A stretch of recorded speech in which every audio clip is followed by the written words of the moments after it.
Vous avez peut-être entendu parler des méthodes pédagogiques alternatives au système de l'éducation nationale, comme par exemple la méthode Montessori. Vu de l'extérieur, c'est à la fois une mode. Larry Page, le fondateur de Google, a fait Montessori. Donc naturellement, on a inscrit nos deux fils, Bill et Steve. Mais ces méthodes sont aussi la cible de plein de préjugés. La pédagogie Montessori, c'est un truc pour les handicapés. C'est vrai, mais à l'origine seulement, parce qu'aujourd'hui c'est une méthode qui se concentre plus sur les aptitudes des enfants que sur leurs déficits. Et puis Montessori, c'est un truc de bobo. C'est vrai, sauf qu'aujourd'hui il y a des gens qui sont prêts à manger des pâtes pour y inscrire leurs gamins. La pasta Montessori. Et puis tout ça pourquoi? Pour qu'il n'y ait pas de programme. C'est vrai, sauf que la devise de Maria Montessori, c'est « Apprends-moi à faire seul ». Il y a un programme, mais surtout des objectifs individuels pour chaque enfant, en fonction de ses capacités, de ses envies, de son rythme. Pour ou contre Montessori, là n'est pas la question.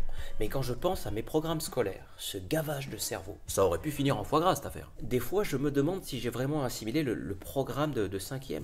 Et ça va, te moque pas. Et cite-moi en commentaire au moins un roi mérovingien. Bah voilà. J'ai fait centrale et j'ai même pas le niveau de 5e. Ni de CM2 d'ailleurs. La proposition subordonnée consécutive. Ni même de petite maternelle finalement. Je connais pas le deuxième couplet de la mère Michel. Et puis surtout, Montessori, c'est cher. C'est vrai, sauf que... bon, c'est vrai. Bah entre 600 et 1000 balles par mois, c'est cher, oui. Alors comment créer une école accessible à tous, adaptée au monde d'aujourd'hui, centrée sur la soif d'apprendre et qui donne à l'enfant la capacité de devenir entrepreneur de sa vie? C'est le challenge que s'est fixé Elena en créant les petits plus. Un petit peu plus qu'une école. Elena, petite fierté quand même. Petite fierté en effet d'avoir ouvert le premier lieu éducatif des Petits Plus où on accompagne 16 enfants âgés de 2 à 6 ans. Et on parle de lieu éducatif aux Petits Plus parce qu'on accompagne les enfants, mais aussi les parents dans une démarche d'éducation bienveillante. Tu veux dire qu'il y a une éducation malveillante? Alors non, il s'agit de passer d'une éducation de l'injonction, fais pas ci, fais pas ça, à une éducation de la coopération, par exemple remplacer la punition par la réparation de la bêtise.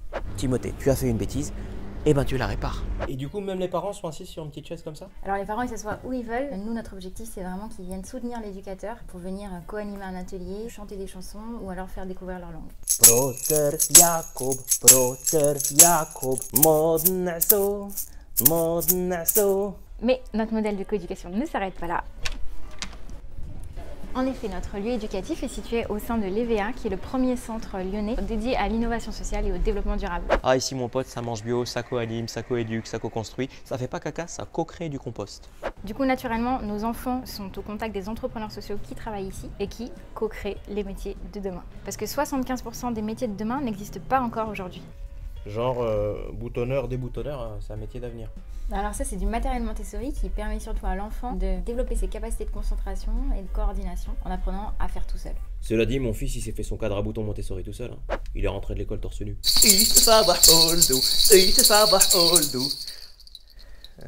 Comment on dit en chinois déjà? Alors nous, notre objectif, c'est de suivre le programme de l'éducation nationale tout en faisant dialoguer des pédagogies comme Montessori, mais aussi comme Reggio Emilia, Steiner ou encore Freinet. Et au quotidien, nos enfants sont accompagnés par 3 éducateurs, une professeure des écoles, une éducatrice Montessori et une éducatrice anglophone. Ça, c'est un coup à ce que ton gamin il te donne des gros complexes en anglais. Steve, it is not time to brush your teeth, enfin... It is 5 o'clock. Allô Jean-Yves, ding dang dong en chinois, c'est bien ding dang dong. Ah bon? Et du coup, les parents travaillent au sein de l'EVA. Alors c'est pas une obligation, mais effectivement ils peuvent utiliser l'espace de coworking qui leur est mis à disposition et en profiter pour venir déjeuner avec leurs enfants le midi s'ils le souhaitent. Par contre, t'as aucune excuse pour arriver à la bourre quand tu vas les chercher le soir.